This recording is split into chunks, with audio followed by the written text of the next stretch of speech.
Hi everyone, তোমরা সবাই কেমন আছো? আশা করি অনেক ভালো আছো। আমি তোমাদের চম্পা নতুন একটা ব্লগ ভিডিও নিয়ে তোমাদের সাথে চলে এসেছি। তো বন্ধুরা দেখতে থাকো, আশা করি অনেক ভালো লাগবে। আর প্লিজ স্কিপ করবে না, স্কিপ করলে কিছুই বুঝতে পারবে না। আজকে সারাদিন আমি কি করি তোমাদের ভিডিওর মাধ্যমে সব কিছু দেখাবো। তো দেখতে থাকো, আশা করি অনেক ভালো লাগবে। আর যদি ভালো লেগে থাকে লাইক, কমেন্ট, শেয়ার অ্যান্ড চ্যানেলটাকে সাবস্ক্রাইব করে দেবে। আর কে কোথায় থেকে ভিডিওটা দেখছো অবশ্যই কমেন্ট করে জানাবে আমাকে। তো আজকে দেখতে পাচ্ছ সকালবেলা ঘুম থেকে উঠে আজকে স্নানটা করে নিয়েছি, কারণ আজকে অনেক সকালে তোমাদের সাথে সবগুলো শেয়ার করতে পারিনি। সকালে অনেক কাজ করেছিলাম, তো যেগুলো আমার কাজ থাকে ওগুলো বিছনা উঠিয়ে ঘর দুয়ার মুছেছিলাম আমি।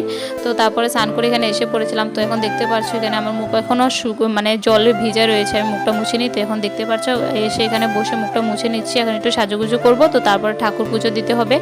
তো মা তো বাইরে রান্নাবাড়া করছে, তো আমি এখানে স্নানটা করে চলে এসেছিলাম। তো তারপরে এখন ঠাকুর পুজোটা দেবো। তো বন্ধুরা, তোমরা কারা কারা সকালে স্নান করতে ভালোবাসো অবশ্যই কমেন্ট করে জানাবে। আমার তো সবসময় সকালে স্নান করা হয়ে যায়। তো দেখতে পাচ্ছ আজকে সকালবেলা আমার যেগুলো কাজ থাকে আমি এই কাজগুলো করে স্নানটা করে চলে এসেছি। এখন ঠাকুর পুজোটাও দিয়ে দেবো। আর আমাদের বাড়িতে তো তোমরা দেখতে পেয়েছিলে, আমি তো কয়েকদিন আগে ভিডিও শেয়ার করেছিলাম, তোমাদের সাথে দেখিয়েছি যে আমাদের বাড়িতে কীর্তন হয়েছে অনেক সুন্দর করে, তোমরা দেখেছিলে। আমার অনেকটাই ভালো লেগেছিলো, কীর্তন এসেছে সকালবেলা এসেছিলো। তো আজকে বলছি মানে কয়েকদিন পর আবারই আসবে কীর্তনগুলো, তখন রাত্রে পুজো হবে, রাত্রে কীর্তন গাবে। তো তার জন্য আমাদের বাড়িতে আসবে, তো তোমাদের সাথে সম্পূর্ণ সব কিছু শেয়ার করব। তো এখন দেখতেই পারছো রেডি টেডি হয়ে গেছে। আর দেখতে পাচ্ছ আমার চুলটা বেঁধেছি। কার ভালো লেগেছে আমার চুল পাতাটা অবশ্যই কমেন্ট করে জানাবে। আমি চুলটা বেঁধেছিলাম, আমার ভালো লেগেছে। তো তারপরে এখানে মার সাথে কিছু কথা বলছিলাম, মা কথা বলছিল। তো মার সাথে কথা বলে তো ঠাকুর ঘরে চলে গিয়েছি। তো ঠাকুর ঘরে গিয়ে দেখতে পাচ্ছ কতগুলো বাসন বের হয়েছে। এখন ঠাকুর ঘরটা ভালো মতন মুছে নিয়েছি, দেখতে পাচ্ছ। তো আমাদের ঠাকুর ঘরটা তো কাঁচা, তো তার জন্য এখানে মাটি দিয়ে লেপতে হয়। তো লেপে নিয়েছি আমি, ভালো মতন পরিষ্কার করে নিয়েছি। এখন বাসনগুলো ধুয়ে নেব। তো দেখতে পাচ্ছ অনেকগুলোই বাসন বেরিয়েছে। আর বাসনগুলো দেখতে পাচ্ছ এখানে একটা ত্রিশূল দেখা যাচ্ছে। এটা আমাদের ঘরে একটা শিব বাবা রয়েছে, শিব বাবার সামনে ত্রিশূলটা দেওয়া হয়। তো আমি আজকে নিয়েছি ধোয়ার জন্য। তো দেখতে পাচ্ছ বাসনগুলো নিয়ে রেখেছি, এখন ধোবো বাসনগুলো। আর তোমাদেরকে ওয়েদারটা দেখাচ্ছে, এতটা ভালো লাগছে কি বলবো। আকাশগুলো দেখতে পাচ্ছ কি সুন্দর করে রয়েছে, কি ভালো লাগছে আকাশটা দেখে। আর আমাদের নারকেল গাছগুলো কার ভালো লাগে অবশ্যই কমেন্ট করে জানাবে। আমাদের অনেকটাই নারকেল গাছ রয়েছে।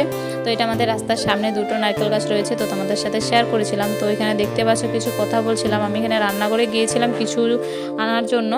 তো এখানে দেখতে পেলাম ভাইয়ে ভাত খাচ্ছিল, তো ভাই বলেছিল একটু সবজিটা দে। তো এখানে মা দেখতে পাচ্ছে সবজিটা গরম করার জন্য বাটিটা বসিয়ে দিয়েছিল। তো আমি এখন ভাইকে একটু সবজি দিয়ে দেবো।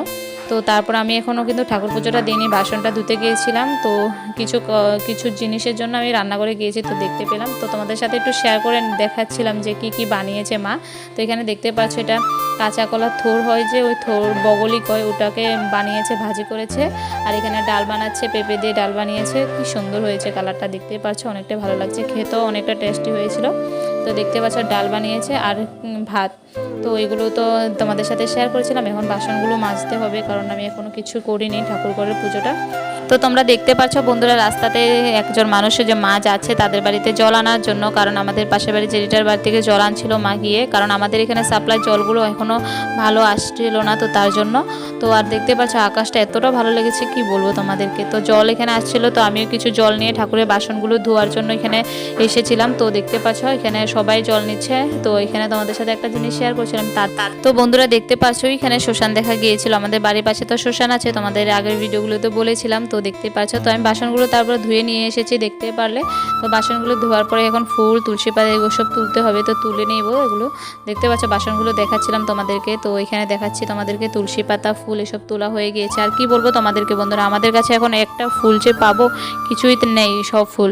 তো এই সাদা রকমের ফুলগুলো আর গোটি ফুল ছিল, তো এগুলো দিয়ে আমি ঠাকুর পুজোটা দিয়ে দিয়েছি। তো দেখতে পাচ্ছ অনেকটা ভালো লাগে সকাল সকাল স্নান করে ঠাকুর পুজোটা দিয়ে দিলে। তো আমার স্নান করে ঠাকুর পুজোটা তো কমপ্লিট হয়ে গিয়েছে। তো তারপরে এখানে চলে এসেছিলাম খাওয়া দাওয়া করার জন্য। তো আমি বসে বসে ভাতটা খেয়ে নিয়েছিলাম। তো খাওয়ার পরে এখানে এসে পড়েছি সেলাই কাজ করার জন্য। তো এসে দেখছিলাম কি দেখতে পাচ্ছ প্রজাপতিটা কি সুন্দর আমার মেশিনের উপরে বসে ছিল। তো আমি একটু ধরে এটাকে উড়িয়ে দেওয়ার জন্য করছিলাম, কিন্তু উড়ে এসে ঘরের ভিতরে ওয়ালে দেখতে পাচ্ছ বসে রয়েছে। তো এখন আমি ধরতে যাব, আর কই যে উড়ে উঠে যাবে আমি আর দেখতে পেইনি। তাকে অনেকটাই ভালো লেগেছিল প্রজাপতিটাকে। তো দেখতে পাচ্ছ চলে গিয়েছে, আর আমি তুকিয়ে পাইনি কোথায় গিয়েছে। তো আমি দেখছিলাম উপরে ছিল কি না, কিন্তু দেখা দিল না, কোথায় যে গিয়ে চলে গেল আমি বুঝতে পারিনি। তো তারপর এখানে দেখতে পাচ্ছ আমার মেশিনটাকে তোমাদের সাথে দেখাচ্ছিলাম। তো ভিডিওটা এই পর্যন্ত, যদি ভালো লেগে থাকে লাইক, কমেন্ট, শেয়ার করে দেবে।